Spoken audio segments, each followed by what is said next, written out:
Thanks so much for joining us. Appreciate your time, as ever.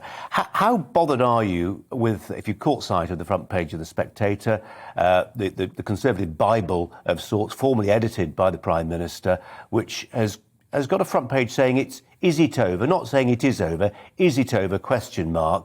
And its political editor, James Forsyth, saying this is, quote, the gravest peril of his premiership. Is it?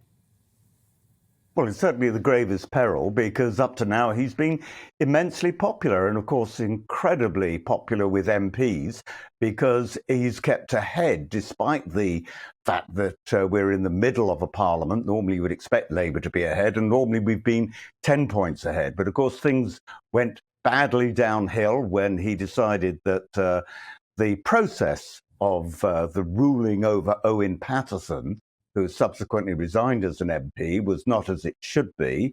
It got conflated with trying to defend Owen Paterson himself. But anyways, that was a problem, because Owen Paterson clearly was, in my judgment, actually in the wrong here, and he did resign. And then, of course, all that has happened since with regard to these garden parties. But let's wait and see. I mean, Boris has an amazing capability of bouncing back. Yeah. And he's and a the very Conservative Party, Michael individual. Fabricant, has an amazing capacity for ridding itself of leaders it feels no longer fit the role and will not win the general election.